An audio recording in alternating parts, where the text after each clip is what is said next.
नमस्कार, स्वागत है आप सभी का MH1 प्राइम न्यूज के खास कार्यक्रम आज की चर्चा में। और आज की चर्चा में हम बात करेंगे यूके ट्रिपल एससी पर हरीश त्रिवेंद्र आमने सामने। जी हां, उत्तराखंड में UK triple SC paper leak मामले में हर दिन कुछ न कुछ नए खुलासे हो रहे हैं, लेकिन इन सब के बीच में राज्य के दो पूर्व मुख्यमंत्री आमने सामने आ गए हैं। दरअसल त्रिवेंद्र सिंह रावत ने एक बड़ा बयान दिया है। उन्होंने कहा है कि यूके ट्रिपल एससी को बनाने के पीछे ही मंशा ही गलत थी।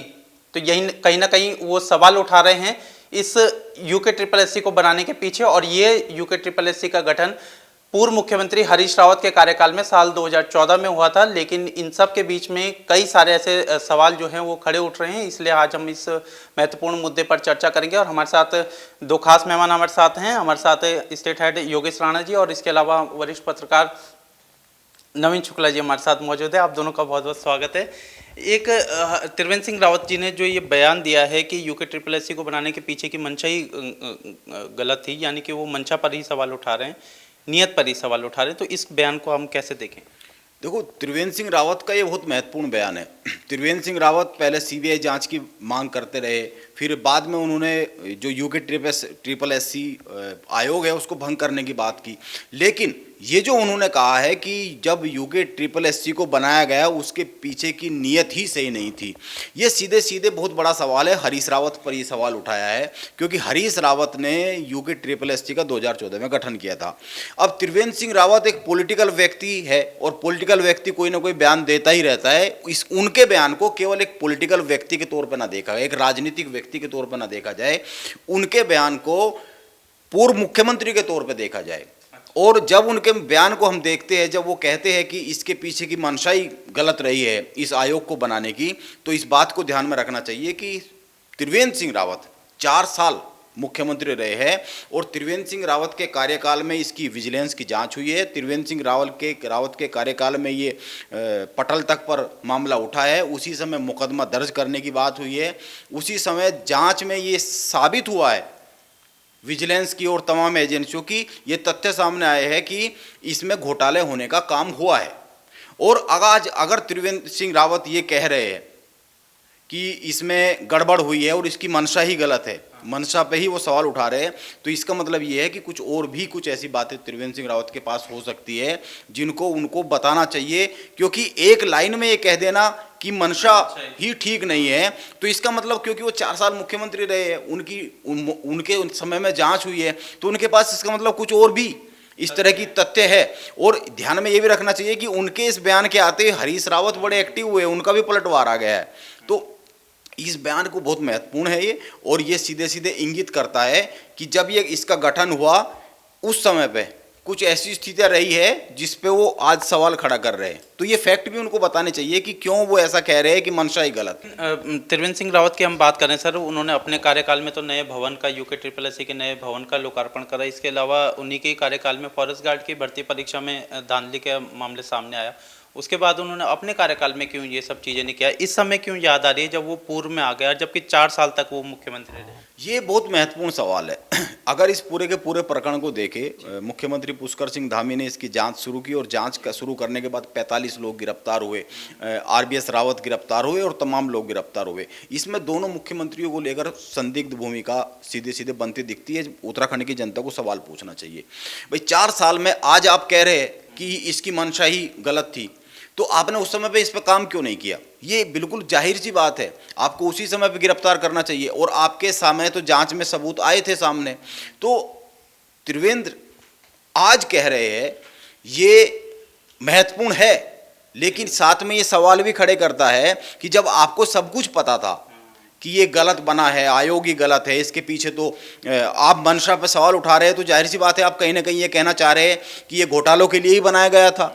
भैया आप यही कह, तो अपने टाइम पे क्यों नहीं किया? ये एक बहुत महत्वपूर्ण सवाल है। ठीक है, तो देखिए त्रिवेंद्र सिंह रावत राज्य के दूसरे ऐसे मुख्यमंत्री थे जो कि सबसे अधिक समय तक उन्होंने उत्तराखंड में राज किया। और उसके बाद अब जाकर के वो ये कह रहे हैं कि यूके ट्रिपल एससी को बनाने के पीछे की जो मंशा थी वही गलत थी, नियति खराब थी।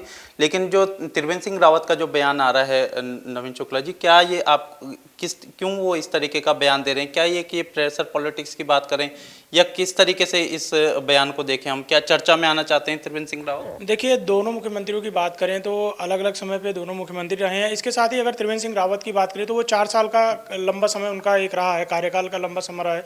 तो कहीं ना कहीं अगर बात की जाए, जैसे वह अभी अपनी यात्रा पर गए थे, उत्तराखंड के सीमांत जनपदों पे गए थे, तो उस समय भी चर्चाएं ये चल रही थी कि वो लोकसभा चुनाव के लिए तैयारी कर रहे हैं। तो कहीं ना कहीं एक बड़ा सवाल जरूर उठता है कि चर्चा का विषय जरूर बनता है ये।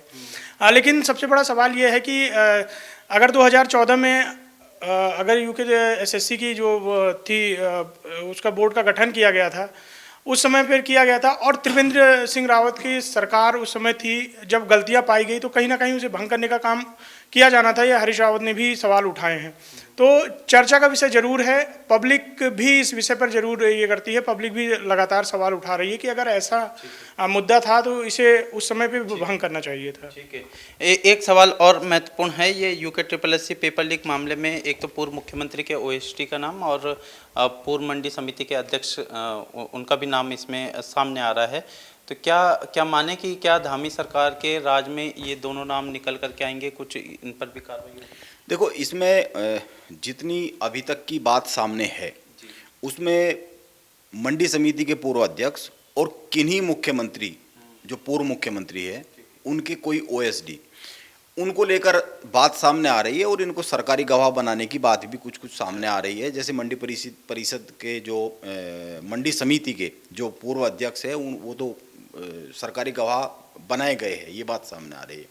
देखिए, मुख्यमंत्री पुष्कर सिंह धामी ने इसमें इतनी लंबी कार्रवाई की है उनके आदेश पर STF ने, तो अब इसमें अगर उनको सरकारी गवाह बनाते हैं तो भी उनके नाम सामने आएंगे, और ये इतनी लंबी बात हो चुकी है, इसमें अब किसी नाम को छिपाने की बहुत ज़्यादा स्थिति बनती नहीं है, क्योंकि इसमें कोई दो राय नहीं है कि ये जो पूरा मामला मुख्यमंत्री पुष्कर सिंह धामी के इस कार्यकाल में खुला है, इससे दो बातें साबित हुई है।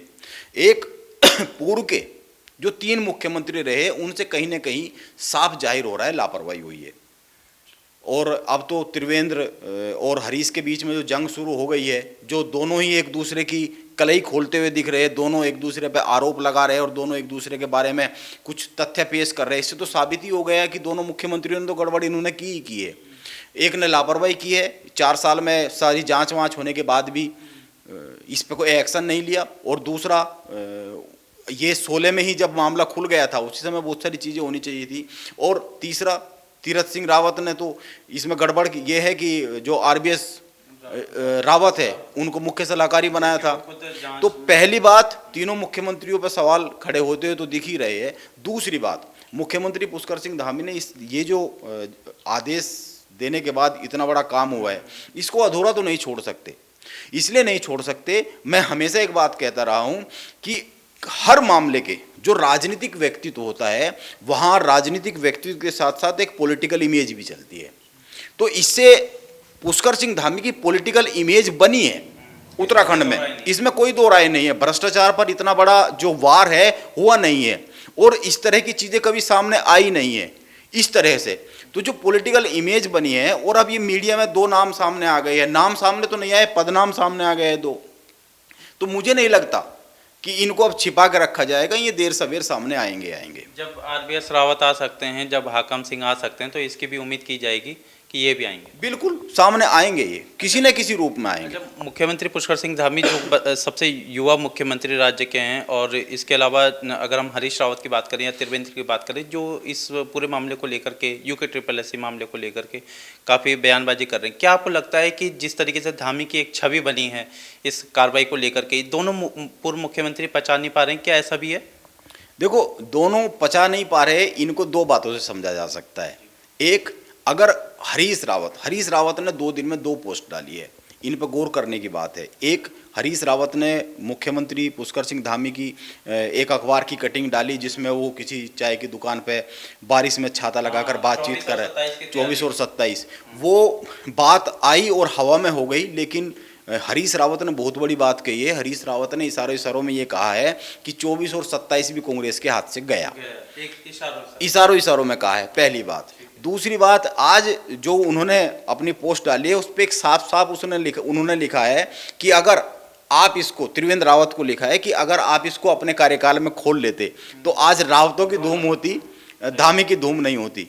और अगर त्रिवेंद्र सिंह रावत बार बार, ये पहली बात। दूसरी बात, अगर त्रिवेंद्र सिंह रावत बार बार ये कह रहे हैं, सीबीआई जांच की शुरू में कह रहे थे, अब तो शांत है वो, कि सीबीआई से जांच करानी चाहिए, तो जांच तो हो ही रही है, उत्तराखंड पुलिस ठीक काम करता हुआ दिख रही है, तो ये कहीं ना कहीं एक संकेत तो दिखता है कि दोनों के अंदर कुलबुलाहट तो है ही।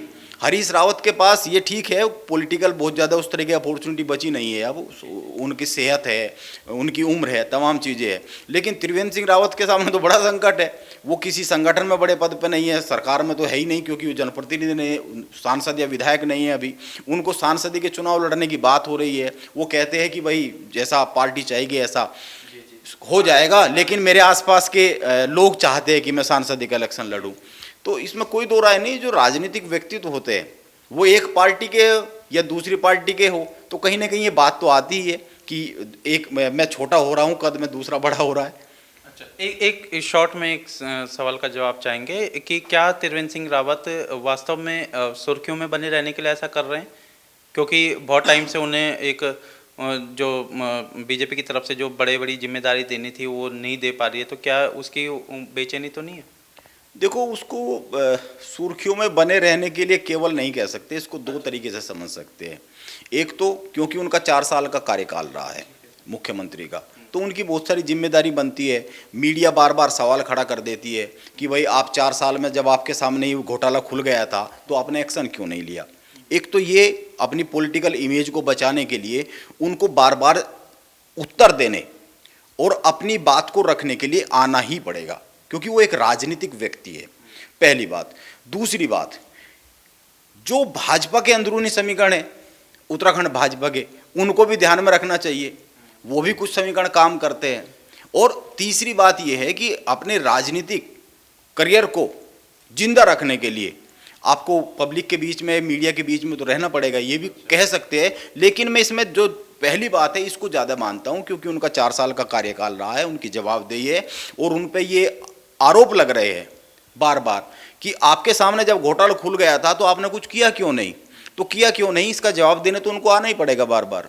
चलिए, बहुत बहुत शुक्रिया इस महत्वपूर्ण चर्चा में शामिल होने के लिए आप दोनों का। तो कुल मिलाकर के देखिए, आज हमने इस महत्वपूर्ण चर्चा से कई सारे तथ्य निकाले हैं, 5 इसमें हमने सवाल उठाए हैं, और त्रिवेंद्र सिंह रावत ने जो नियत पर सवाल उठाया है वो निश्चित रूप से भले ही इशारों में हरीश रावत के लिए हो, लेकिन त्रिवेंद्र सिंह रावत ने इस बयान के पीछे कई सारे सवाल भी छोड़े हैं, क्योंकि जब उनका कार्यकाल था तो तब उन्होंने UKSSC में कुछ न उसको भंग करा, न उस पर कोई कार्रवाई करी, तब वो शांत बैठे रहे, और अब अचानक से उनके अंदर से एक बेचैनी सी, कुलबुलाहट सी कहीं ना कहीं निकलती हुई दिखाई दे रही है, जो अपने आप में कई सारे सवाल खड़े कर रही है, और देखना होगा कि आगे ये जुबानी जंग कहाँ तक थमेगी। लेकिन कुल मिलाकर के धामी सरकार के राज में जो UKSSC पेपर लीक मामले के जो आरोपी थे उन सभी की गिरफ्तारी की जा रही है, और अभी देखना होगा कि आगे और कितनी गिरफ्तारी हो सकती है। फिलहाल अगर आपको हमारा काम पसंद आ रहा है, ये वीडियो पसंद आए, तो इस वीडियो को ज़्यादा से ज़्यादा लोगों को शेयर कीजिएगा, चैनल को सब्सक्राइब कीजिएगा, साथ ही बेल आइकन को भी प्रेस कीजिएगा, ताकि लेटेस्ट वीडियो की अपडेट आप तक पहुंचती रहे। मैं अंकित काला, MH1 प्राइम न्यूज़, देहरादून।